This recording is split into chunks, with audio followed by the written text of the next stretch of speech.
गरीब मगर ईमानदार लड़के फैजान और एक जिन्न लड़की की बहुत पुराने जमाने की बात है, जब दुनिया अभी जवान थी और इंसान अपने रब की इबादत में मशगूल थे। एक छोटे से गांव में एक गरीब लड़का रहता था जिसका नाम फैजान था। फैजान के माता पिता का इंतकाल बचपन में ही हो गया था और वह अपनी दादी के साथ एक टूटी फूटी झोपड़ी में रहता था। फैजान की जिंदगी मुश्किलों से भरी थी, लेकिन उसके दिल में अल्लाह पर ईमान बहुत मजबूत था। वह रोज अपनी नमाजें अदा करता और अपनी दादी की देखभाल करता। गाँव के लोग उसे उसकी नेक नियत और मेहनती स्वभाव के लिए जानते थे। एक दिन जब वह जंगल से लकड़ियां इकट्ठा करके लौट रहा था तो उसे एक पुराना कुआं दिखाई दिया। यह कुआं गांव से दूर था और लोगों ने इसे जिन्नात का मकान बताकर आने से मना किया था, लेकिन फैजान को प्यास लगी थी और वह कुएं के पास गया। जैसे ही उसने कुएं में झांका, उसे अचानक एक आवाज सुनाई दी, ऐ इंसान के बच्चे, तुम्हें हिम्मत कैसे हुई हमारे मकान में आने की? फैजान डर गया, लेकिन फिर उसने बिस्मिल्लाह पढ़ा और हिम्मत से जवाब दिया, मुझे सिर्फ प्यास लगी थी, मेरा कोई इरादा नहीं था तुम्हारे मकान में दखल देने का। कुएं से एक धुंधला सा प्रकाश निकला और फैजान की आंखों के सामने एक खूबसूरत लड़की नमूदार हुई। उसकी आंखें चमकदार थीं और उसके बाल हवा में लहराते हुए महसूस होते थे। हालांकि कोई हवा नहीं चल रही थी। फैजान ने अपनी आंखें झपकाड़ और कदम पीछे हटा लिए। वो जानता था कि जिन्नात के साथ किसी भी तरह का संपर्क खतरनाक हो सकता है। फैजान ने डरते हुए कहा, तुम कौन हो? मेरा नाम रेहाना है। उसने कहा, मैं जिन्नात की दुनिया से हूँ, डरो मत, मैं तुम्हें नुकसान नहीं पहुंचाऊंगी। मैं एक मुस्लिम जिन्न हूँ और अल्लाह की इबादत करती हूँ जैसे तुम इंसान करते हो। फैजान अभी भी डरा हुआ था, लेकिन उसने अपने आप को संभाला और बोला, अगर तुम वाकई में अल्लाह की बंदी हो तो मुझे माफ करो और मुझे वापस अपने गाँव जाने दो। रेहाना ने मुस्कुराते हुए कहा, तुम जा सकते हो, लेकिन मैं तुम्हारी मदद करना चाहती हूँ। मुझे पता है कि तुम्हारी दादी बीमार है और तुम्हारे पास उनके इलाज के लिए पैसे नहीं है। फैजान हैरान रह गया, तुम्हें यह कैसे मालूम? रेहाना ने मासूमियत से कहा, हम जिन्नात इंसानों की दुनिया देख सकते हैं, मैंने तुम्हें कई दिनों से देखा है, तुम्हारी मेहनत और ईमानदारी मुझे बहुत अच्छी लगी। फैजान ने अपने कदम पीछे की ओर बढ़ाए, मेरी मदद कैसे कर सकती हो तुम? रेहाना ने अपना हाथ आगे बढ़ाया और उसकी हथेली पर एक छोटा सा पत्थर था जो अंदर से जगमगा रहा था। ये एक खजाना है, इसे अपने साथ रखो और जब भी तुम्हें जरूरत हो इसे अपनी हथेली पर रखकर मेरा नाम लो, मैं आ जाऊंगी और तुम्हारी मदद करूंगी। फैजान ने झिझकते हुए पत्थर लिया, मैं इसका क्या करूंगा और तुम मेरी मदद क्यों करना चाहती हो? रेहाना ने अपनी आंखें झुका ली, क्योंकि मुझे तुम्हारी ईमानदारी और नेकी बहुत पसंद है, लेकिन मुझे एक वादा चाहिए, तुम किसी को भी मेरे बारे में नहीं बताओगे,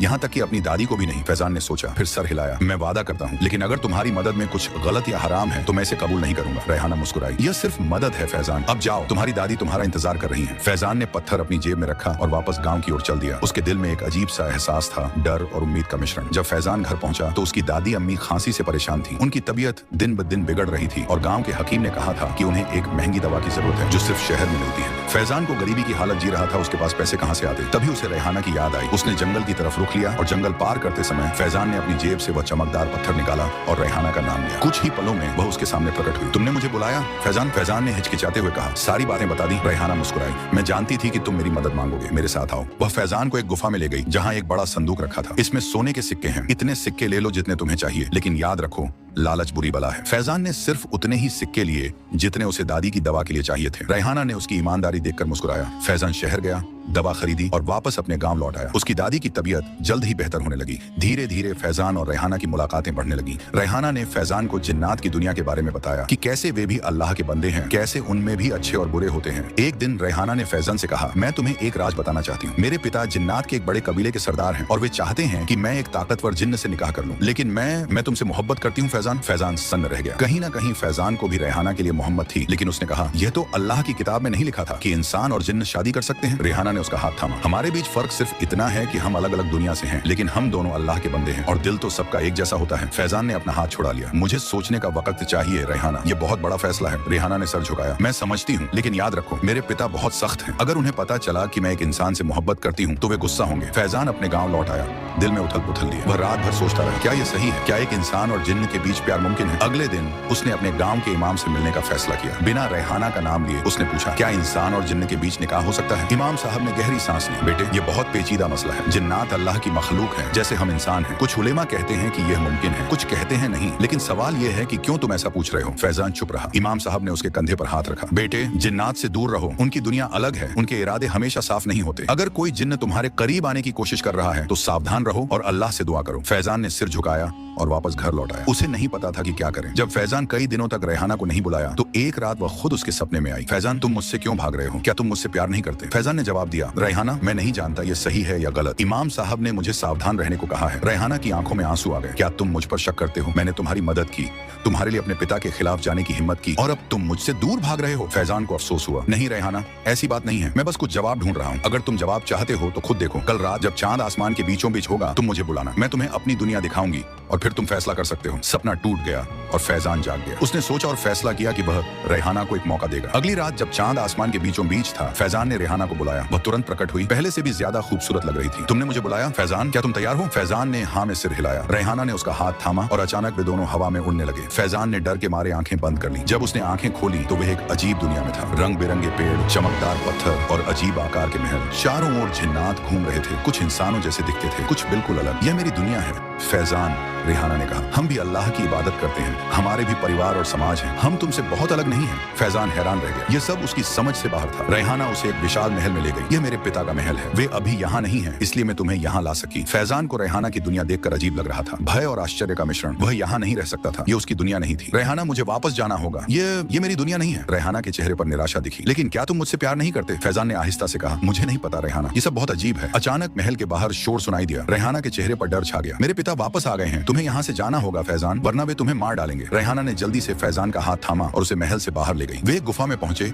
जहां से इंसानों की दुनिया में जाया जा सकता था। फैजान, तुम्हें फैसला करना होगा। मैं तुमसे प्यार करती हूँ, लेकिन मेरे पिता कभी हमारे मिलन को मंजूर नहीं करेंगे। अगर तुम मुझसे प्यार करते हो तो हमें भागना होगा, दूर, बहुत दूर। फैजान को अपनी दादी याद आई, जो उसके बिना अकेली रह जाएंगी। वह अपने गांव को भी याद करने लगा, अपने दोस्तों को, अपनी जिंदगी को। रेहाना, मैं नहीं जानता। रेहाना के चेहरे पर दुख छा गया। तुम्हें सोचने का वक्त नहीं है फैजान, मेरे पिता हर जगह अपने जासूस रखते हैं। अगर उन्हें पता चला कि मैं एक इंसान से मिली हूँ तो वे मुझे हमेशा के लिए कैद कर देंगे। फैजान ने गहरी सांस ली। मुझे अपनी दादी के बारे में सोचना होगा रेहाना, वे मेरे बिना नहीं रह सकती। तुम उन्हें अपने साथ ला सकते हो, रेहाना ने कहा।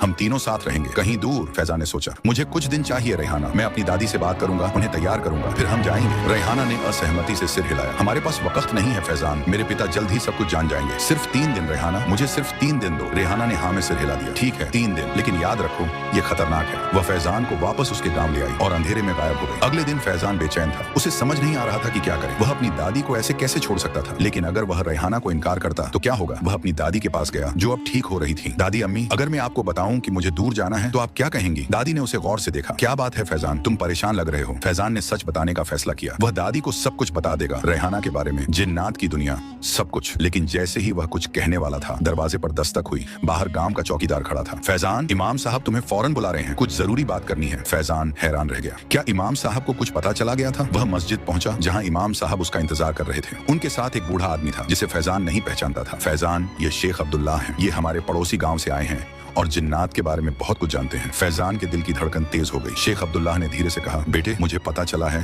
कि तुम्हारा एक जिन्नी से संपर्क हुआ है। फैजान ने हैरानी से उन्हें देखा। आपको कैसे पता? मैं जिन्नात को देख सकता हूँ, उनकी बातें सुन सकता हूँ, मुझे हर चीज पता है जो इस गांव के आसपास होती है, और मुझे यह भी पता है कि तुम एक बड़े खतरे में हो। फैजान ने गहरी सांस ली। शेख साहब, वह एक अच्छी जिन्नी है, वो मुझे नुकसान नहीं पहुंचाएगी। शेख अब्दुल्लाह ने सिर हिलाया। बेटे, जिन्नात चालाक होते हैं, वे इंसानों को धोखा देने में माहिर हैं। वह जिन्नी जिसे तुम रेहाना कहते हो, वह तुम्हें सच नहीं बता रही है। फैजान स्तब्ध रह गया। आपको उसका नाम कैसे पता? मैंने कहा ना, मैं जिन्नात की बातें सुन सकता हूँ। उस जीची का असली नाम रेहाना नहीं है और वह मुस्लिम जिन भी नहीं है। वह शैतानी जिन्नात में से एक है जो इंसानों को गुमराह करती है। फैजान के पैरों तले से जमीन खिसक गई। नहीं, यह नहीं हो सकता, वह मुझसे प्यार करती है। शेख अब्दुल्लाह ने उसके कंधे पर हाथ रखा। वह तुम्हारी रूह चाहती है फैजान। शैतानी जिन्नात इंसानों की रूह पर कब्जा करना चाहते हैं। वह तुम्हें अपनी दुनिया में इसलिए ले जाना चाहती है ताकि तुम्हारी रूह को अपने कब्जे में ले सके। फैजान को याद आया कि कैसे रेहाना उसे अपनी दुनिया में ले गई थी, कैसे वह चाहती थी कि वह सब कुछ छोड़कर उसके साथ भाग जाए, लेकिन उसने मेरी मदद की। मेरी दादी के लिए दवा, वह तुम्हारा भरोसा जीतना चाहती थी फैजान। शैतानी जिन्नात ऐसे ही काम करते हैं, पहले मदद करके तुम्हारा भरोसा जीतते हैं, फिर तुम्हें धोखा देते हैं। फैजान के दिमाग में सब कुछ घूमने लगा। क्या यह सच हो सकता था? क्या रेहाना वाकई उसे धोखा दे रही थी? इमाम साहब ने फैजान से कहा, बेटे, शेख अब्दुल्लाह तुम्हारी मदद कर सकते हैं। शेख अब्दुल्लाह ने कहा, हमें जल्दी करनी होगी, अगर वह जिन्नी तुम्हें अपनी दुनिया में ले गई तो तुम हमेशा के लिए खो जाओगे। फैजान ने सोचा, क्या वह शेख अब्दुल्लाह पर भरोसा कर सकता था या फिर रेहाना सच कह रही थी? उसने फैसला किया कि वह खुद पता लगाएगा। मुझे कुछ वक्त चाहिए शेख साहब, मैं कल सुबह आपके पास आऊंगा। शेख अब्दुल्लाह ने हामी भरी। ठीक है, लेकिन सावधान रहना, और हाँ, ये ले लो। उन्होंने फैजान को एक छोटा सा ताबीज दिया। इसे अपने पास रखो, ये तुम्हें उस जिन्नी के जादू से बचाएगा। फैजान ने ताबीज लिया और घर लौट आया। उसका दिमाग अलग अलग विचारों से भरा था। रात को फैजान ने रेहाना को बुलाने का फैसला किया। उसे सच जानना था। कुछ देर बाद रेहाना प्रकट हुई, लेकिन वह अजीब सी लग रही थी, जैसे वह दर्द में हो। फैजान, तुमने मुझे क्यों बुलाया? उसकी आवाज में दर्द था। फैजान ने गौर से उसे देखा। रेहाना, मुझे सच जानना है, क्या तुम वाकई मुझसे प्यार करती हो या यह सिर्फ एक धोखा है? रेहाना ने उसकी ओर देखा। उसकी आंखों में दर्द था। फैजान, तुम्हारे गले में क्या है? फैजान ने ताबीज को छुआ। ये मुझे बुराई से बचाता है। रेहाना ने कदम पीछे हटा लिया। तुम मुझ पर शक कर रहे हो, तुम्हें कोई मिला है ना, किसी ने तुम्हें मेरे खिलाफ भड़काया है। मैं सिर्फ सच जानना चाहता हूँ रेहाना, तुम वाकई कौन हो? तुम्हारा असली नाम क्या है? रेहाना ने अपना चेहरा दूसरी तरफ घुमा लिया। फैजान, तुम मुझ पर भरोसा नहीं करते? इतने दिनों के बाद भी? फैजान आगे बढ़ा। अगर तुम मुझसे प्यार करती हो तो मुझे सच बताओ, अगर तुम झूठ बोलोगी तो मैं जान जाऊंगा। रेहाना के चेहरे पर दर्द और गुस्से का भाव आया। ठीक है फैजान, तुम सच जानना चाहते हो? सच ये है कि मेरा नाम रेहाना नहीं है, मैं लैला हूँ, और हाँ, मैं एक शैतानी जिन्न हूँ। फैजान के दिल में एक तीर सा लगा। शेख अब्दुल्लाह सही थे। लैला ने आगे कहा, लेकिन मैं तुमसे झूठ नहीं बोली कि मैं तुमसे प्यार करती हूँ। यह सच है फैजान, मैं तुमसे प्यार करती हूँ, चाहे मैं कोई भी हूँ। फैजान पीछे हटा। तुम मेरी रूह चाहती हो, है ना? तुम मुझे अपनी दुनिया में इसलिए ले जाना चाहती थी ताकि मेरी रूह पर कब्जा कर सको। लैला ने कहा, नहीं फैजान, मैं तुमसे मोहब्बत करती हूँ। फैजान अब भी संशय में था। तुमने मुझे धोखा दिया लैला, तुमने मुझसे झूठ बोला। लैला ने आहिस्ता से कहा, क्या तुम मुझे बताते अगर मैं तुम्हें सच बताती? क्या तुम एक शैतानी जिन्न से दोस्ती करते? फैजान ने जवाब नहीं दिया। लैला आगे बढ़ी। फैजान, मैं जानती हूँ कि तुम मुझ पर भरोसा नहीं कर सकते, लेकिन मैं तुम्हें एक मौका देना चाहती हूँ। कल रात जब चांद आसमान के बीचों बीच होगा, तुम पुराने कुएं पर आना। वहाँ मैं तुम्हें एक ऐसा राज बताऊंगी जो तुम्हारी जिंदगी बदल देगा। फैजान हिचकिचाया। मुझे क्यों आना चाहिए? क्योंकि फैजान, तुम्हारी दादी की जिंदगी खतरे में है और सिर्फ मैं उन्हें बचा सकती हूँ। इससे पहले कि फैजान कुछ कह पाता, लैला गायब हो गई। फैजान रात भर सोचता रहा, क्या वह लैला पर भरोसा कर सकता था? क्या उसकी दादी वाकई खतरे में थी? सुबह उसने अपनी दादी को देखा। वे फिर से खांस रही थी और उनकी हालत पहले से बदतर लग रही थी। फैजान अपनी दादी की हालत देख न सका। फैजान ने फैसला किया कि वह लैला से मिलेगा। शायद वह सच कह रही थी, शायद वह वाकई उसकी दादी की मदद कर सकती थी। रात को जब चांद आसमान के बीचों बीच था, फैजान पुराने कुएं पर पहुंचा। वहां अंधेरे में लैला उसका इंतजार कर रही थी। फैजान ने कहा, तुमने मेरी दादी के साथ क्या किए हो? तुम मेरी दादी को धमकी दे रही हो? लैला ने सिर हिलाया। नहीं फैजान, मैं धमकी नहीं दे रही, ये सच है। तुम्हारी दादी पर एक बुरी रूह का साया है। उस दवा में जो मैंने तुम्हें दी थी एक जादू था। वह जादू उन्हें थोड़े समय के लिए ठीक कर देगा, लेकिन फिर वे और भी बीमार हो जाएंगी। सिर्फ मैं उस जादू को हटा सकती हूँ। फैजान के दिल में गुस्सा और डर का मिश्रण था। तुमने मेरी दादी को जादू कर दिया? मुझे माफ करो फैजान, मुझे तुम्हारा भरोसा जीतना था, लेकिन अब मैं सब ठीक करना चाहती हूँ। लैला ने अपनी हथेली पर एक छोटा सा पत्थर रखा, वही पत्थर जो उसने फैजान को दिया था। इस पत्थर में बहुत ताकत है फैजान, वह तुम्हारी दादी को बचा सकता है, लेकिन एक शर्त पर। फैजान ने पूछा, कौन सी शर्त? तुम्हें मेरे साथ आना होगा फैजान, मेरी दुनिया में हमेशा के लिए। फैजान के दिल की धड़कन तेज हो गई। और अगर मैं इनकार कर दूं? लैला ने उदास होकर कहा, तब तुम्हारी दादी बच नहीं पाएंगी, वह जादू उन्हें ले जाएगा। फैजान ने अपने गले में पहने ताबीज को हुआ। तुम मुझसे प्यार करती हो लैला? लैला ने आंखें झुका ली। हाँ फैजान, मैं तुमसे बहुत प्यार करती हूँ। तो फिर मुझे मजबूर क्यों कर रही हो? अगर तुम मुझसे प्यार करती हो तो मुझे आजाद छोड़ दो। लैला ने उससे कहा, यह इतना आसान नहीं है फैजान, मेरे पिता वे हमारे मिलन को कभी स्वीकार नहीं करेंगे। अगर तुम मेरे साथ नहीं आए तो वे मुझे सजा देंगे। तुम्हारे पिता कौन है लैला? लैला ने गहरी सांस ली। मेरे पिता शैतानी जिज्ञात के राजा हैं। वे चाहते हैं कि मैं एक शक्तिशाली जिन्न से शादी करूं, लेकिन मैंने इनकार कर दिया क्योंकि मैं तुमसे प्यार करती हूँ। फैजान को भरोसा नहीं हो रहा था। तुम मुझसे झूठ बोल रही हो लैला, तुम्हारे पिता तुम्हें सजा नहीं देंगे। तुम मुझे डरा रही हो ताकि मैं तुम्हारे साथ चला जाऊं। लैला के चेहरे पर दर्द का भाव आया। नहीं फैजान, ये सच है, मैं तुम्हें कभी नुकसान नहीं पहुंचाऊंगी। फैजान ने अपना हाथ आगे बढ़ाया। तुम मेरी दादी को बचाओ लैला, उन पर से जादू हटाओ और मैं तुम्हें वादा करता हूँ कि मैं तुम्हारे साथ जाऊंगा। लैला मुस्कुराई। तुम वादा करते हो? हाँ मैं वादा करता हूँ। लैला ने पत्थर को फैजान की हथेली पर रखा। इस पत्थर को अपनी दादी के पास रखना, जादू टूट जाएगा और वे ठीक हो जाएंगी। लेकिन याद रखो फैजान, जब चांद फिर से आसमान के बीचों बीच होगा, तुम्हें मेरे पास आना होगा। अगर तुम नहीं आए तो जादू वापस आ जाएगा और इस बार कोई इलाज नहीं होगा। फैजान ने सर हिलाया। मैं आऊंगा लैला, मैं अपना वादा निभाऊंगा। लैला गायब हो गई और फैजान जल्दी से अपने घर की ओर भागा। उसकी दादी अब बहुत कमजोर हो गई थी और लगातार खांस रही थी। उसने पत्थर को अपनी दादी के पास रखा। पत्थर से एक हल्की रोशनी निकली और अचानक उसकी दादी की खांसी रुक गई। उनका चेहरा शांत हो गया और वे गहरी नींद में सो गई। फैजान ने राहत की सांस ली। लैला ने सच कहा था, उसकी दादी पर जादू था और अब वह टूट गया था। अगली सुबह फैजान की दादी बिल्कुल ठीक हो गई थी। उन्होंने कहा कि वे पहले कभी इतनी अच्छी महसूस नहीं कर रही थी। फैजान खुश था, लेकिन उसके दिल में डर भी था। आज रात उसे लैला के पास जाना था, अपने वादे के अनुसार। वह अपनी दादी को कैसे छोड़ सकता था? फैजान ने सब कुछ बताने का फैसला किया। वह अपनी दादी को लैला के बारे में, जिन्नात के बारे में सब कुछ बता देगा। लेकिन जैसे ही वह कुछ कहने वाला था, दरवाजे पर दस्तक हुई। बाहर शेख अब्दुल्लाह खड़े थे। शेख साहब, आप कहाँ थे? फैजान ने पूछा। शेख अब्दुल्लाह ने गंभीर स्वर में कहा, फैजान, हमें बात करनी है अकेले में। वे दोनों बाहर गए जहाँ कोई उन्हें सुन न सके। फैजान, मुझे पता है कि तुम कल रात लैला से मिले थे। फैजान हैरान रह गया। आपको कैसे पता? मैंने कहा था ना, मैं जिन्नात को देख सकता हूँ, उनकी बातें सुन सकता हूँ। मैं जानता हूँ कि उसने तुम्हारी दादी पर जादू किया था और अब उसने तुमसे वादा लिया है कि तुम उसके साथ जाओगे। फैजान ने सर झुकाया। हाँ शेख साहब, मैंने वादा किया है और मुझे अपना वादा निभाना होगा। शेख अब्दुल्लाह ने उसके कंधे पर हाथ रखा। बेटे, वो तुम्हें धोखा दे रही है। अगर तुम उसके साथ गए तो तुम हमेशा के लिए खो जाओगे। तुम्हारी रूह उसकी हो जाएगी। फैजान ने हैरानी से पूछा, लेकिन उसने मेरी दादी को बचाया, वह सच कह रही होगी। शायद वह वाकई मुझसे प्यार करती है। शेख अब्दुल्लाह ने गंभीरता से कहा, वह तुम्हारी दादी को इसलिए बचाया क्योंकि वह तुम्हें चाहती है। फैजान, शैतानी जिन्नात इसी तरह काम करते हैं। वे पहले मदद करके तुम्हारा भरोसा जीतते हैं, फिर तुम्हें धोखा देते हैं। फैजान ने गहरी सांस ली। तो मैं क्या करें रोक साहब? मैंने वादा किया है। शेख अब्दुल्लाह ने एक छोटा सा बटुआ निकाला। इसमें एक तावीज है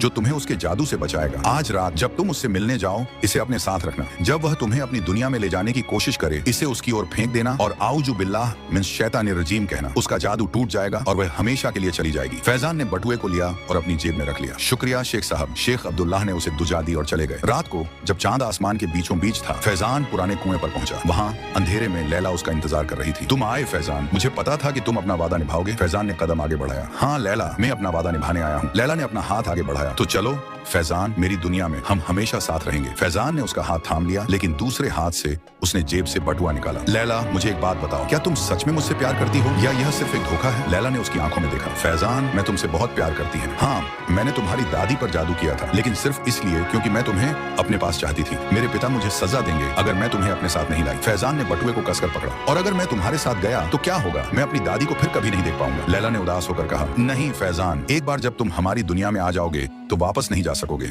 लेकिन हम वहाँ खुश रहेंगे, मैं वादा करती हूँ। फैजान ने एक पल के लिए सोचा, फिर बटुए को छोड़ दिया और लैला का हाथ थाम लिया। मुझे तुम पर भरोसा है लैला। लैला की आंखों में खुशी की चमक आई। चलो फैजान, हमारी नई जिंदगी शुरू हो रही है। जैसे ही वे कुएं की ओर बढ़े, फैजान ने रुक कर कहा, एक मिनट लैला, मुझे एक और बात पूछनी है। लैला ने पलटकर उसे देखा। क्या फैजान? शेख अब्दुल्लाह कौन है? उन्हें जिन्नात के बारे में उतना कैसे पता है? लैला के चेहरे पर हैरानी का भाव आया। शेख अब्दुल्लाह, वह कौन है? फैजान ने उसे बताया कि कैसे शेख अब्दुल्लाह ने उसे लैला के बारे में चेतावनी दी थी, कैसे उन्होंने कहा था कि वह एक रौतानी जिन्न है जो उसकी रूह चाहती है। लैला के चेहरे पर डर छा गया। फैजान, तुम्हारे गांव में कोई शेख अब्दुल्लाह नहीं है, ये कोई और है जो मुझे तुमसे दूर करना चाहता है। फैजान हैरान रह गया। क्या मतलब? फैजान, मुझे लगता है कि वह शेख अब्दुल्लाह एक जिन्न है, मेरे पिता का भेजा हुआ, जो हमारे मिलन को रोकना चाहता है। फैजान के दिमाग में सब कुछ घूमने लगा। क्या शेख अब्दुल्लाह भी एक जिन्न थे? क्या वे उसे धोखा दे रहे थे? लैला, तुम मुझसे सच कह रही हो? लैला ने उसकी आंखों में देखा। हाँ फैजान, मैं कसम खाती हूँ, अल्लाह की कसम। फैजान इस पेचीदा स्थिति में फंस गया था। किस पर भरोसा करें, लैला पर या शेख अब्दुल्लाह पर? फैजान गहरी सोच में पड़ गया। दिमाग में कई सवाल चक्कर काट रहे थे। अगर शेख अब्दुल्लाह वाकई एक जिन्न थे तो क्या वे लैला के पिता के भेजे हुए थे, या वे कोई और थे जो उसकी मदद करना चाहते थे? लैला, अगर शेख अब्दुल्लाह एक जिन्न है तो उन्होंने मुझे तुम्हारे खिलाफ क्यों भड़कामा? वे तुम्हारे बारे में इतना कुछ कैसे जानते हैं? लैला ने आहिस्ता से कहा। फैजान, जिन्नात की दुनिया में भी राजनीति है, जैसे इंसानों की दुनिया में। मेरे पिता के कई दुश्मन हैं जो उनकी सत्ता पर कब्जा करना चाहते हैं। मुझे लगता है कि यह शेख अब्दुल्लाह उन्हीं में से एक हैं जो मुझे नुकसान पहुंचाकर मेरे पिता को कमजोर करना चाहते हैं। फैजान सोच में पड़ गया। लेकिन उन्होंने मुझे एक तावीज दिया था जिसने तुम्हें दर्द दिया, क्या वह भी झूठ था? लैला ने सर झुकाया। नहीं, वह तावीज असली था। उसमें ऐसी आयतें थीं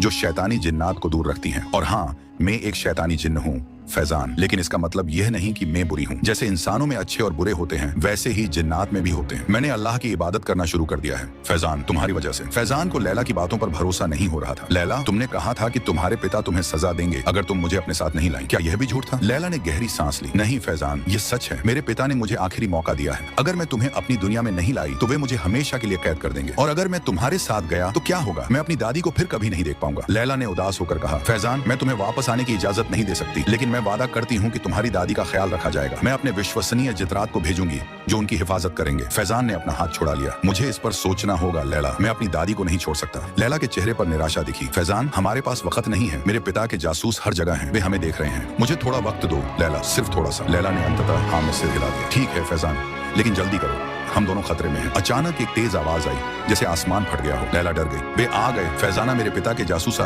हमें जल्दी जाना होगा। आसमान में काले बादल छा गए और बिजली चमकने लगी। कुएं से एक अजीब सी रोशनी निकलने लगी। फैजान ने बटुए को छुआ जो अभी भी उसकी जेब में था। शेख अब्दुल्लाह ने कहा था कि इसमें एक तावीज है जो उसे लैला के जादू से बचाएगा। लेकिन अगर शेख अब्दुल्लाह खुद एक जिन्न थे तो क्या यह तावीज भी एक जाल था? अचानक अंधेरे से एक आवाज आई। फैजाना, वह तुम्हें धोखा दे रही है। यह शेख अब्दुल्लाह थे जो उनकी ओर तेजी से बढ़ रहे थे। लैला चीखी। देखो फैजाना, वह आ गया, वह मेरे पिता का जासूस है। शेख अब्दुल्लाह फैजान के पास पहुंचे। फैजान, वह झूठ बोल रही है, वह तुम्हारी रूह पर कब्जा करना चाहती है। फैजान हैरान रह गया। कौन सच कह रहा था, लैला या शेख अब्दुल्लाह? शेख अब्दुल्लाह ने अपना हाथ आगे बढ़ाया। फैजान, जल्दी उस तावीज को फेंकते और आऊजु बिल्लाह मिनश शैतानिर रजीम कहो। लैला ने फैजान का हाथ पकड़ा। नहीं फैजान, उस पर भरोसा मत करो, वह तुम्हें मुझसे दूर ले जाना चाहता है। फैजान ने दोनों को देखा। उसके दिमाग में सवालों का तूफान उठ रहा था। सच क्या था? कौन उसका दोस्त था और कौन दुश्मन? अचानक एक और आवाज आई, एक बुजुर्ग की आवाज। फैजान, बेटे। फैजान ने पलट कर देखा। वहाँ कुछ दूरी पर उसकी दादी खड़ी थी। दादी, अम्मी, आप यहाँ क्या कर रही हैं? उसकी दादी आगे बढ़ी। बेटे, मैं तुम्हारा इंतजार कर रही थी। जब तुम घर नहीं लौटे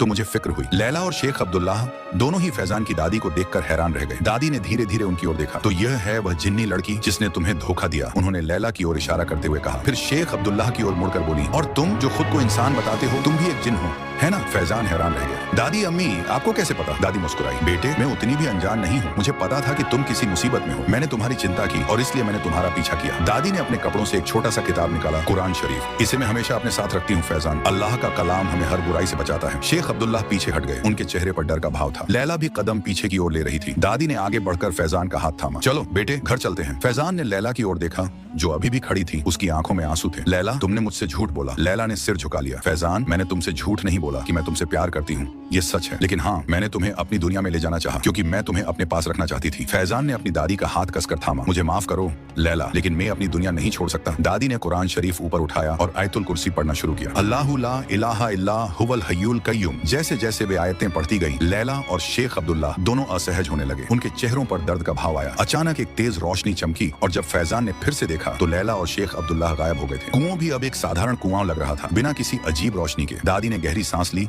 और कुरान शरीफ को अपने सीने से लगाया। चलो बेटे अब सब ठीक है। फैजान दादी के साथ घर की ओर चल दिया, दिल में अजीब से एहसास के साथ राहत और दुख का मिश्रण। कई दिन बीत गए। फैजान अपनी दादी के साथ रहा, उन्हें हर तरह से खुश रखने की कोशिश करता, लेकिन उसके दिल में एक अजीब सा खालीपन था, जैसे कुछ गुम हो गया हो। एक दिन जब वह जंगल से लकड़ियां इकट्ठा करके लौट रहा था, उसका कदम पुराने कुएं की ओर मुड़ गया। वह वहां गया, लेकिन कुआं अब एक साधारण कुआं था जिसमें पानी था। एक दिन जब वह मस्जिद से नमाज पढ़कर लौट रहा था, उसकी मुलाकात एक लड़की से हुई जो उसके गांव में नई थी, अमीना, जिसके परिवार वाले पड़ोसी गांव से आए थे। अमीना सुंदर थी, लेकिन उसमें एक अलग तरह की सुंदरता थी, सादगी और नेकी की सुंदरता। धीरे धीरे फैजान और अमीना करीब आने लगे। कई महीनों के बाद फैजान ने अपनी दादी से कहा कि वह अमीना से शादी करना चाहता है। दादी खुश हुई। बेटे अमीना एक अच्छी लड़की है, अल्लाह तुम दोनों को खुशियां दे। शादी तय हो गई और सारा गांव खुशी से भर गया। फैजान का दिल शांत था, जैसे उसे वह चीज मिल गई हो जिसकी उसे तलाश थी। शादी के एक दिन पहले फैजान अपने कमरे में बैठा था, अपनी शादी के कपड़े देख रहा था, जब अचानक उसे एक आवाज सुनाई दी, एक परिचित आवाज जो उसके दिल को छू गई। फैजान वह चौंक कर खड़ा हुआ और चारों ओर देखा। कमरा खाली था। फैजान आवाज किसी दूर से आ रही थी, जैसे हवा में तैर रही हो। उसने फौरन पहचान लिया, ये लैला की आवाज थी। लैला तुम कहाँ हो? कमरे में कोई नहीं था, लेकिन आवाज फिर आई। फैजान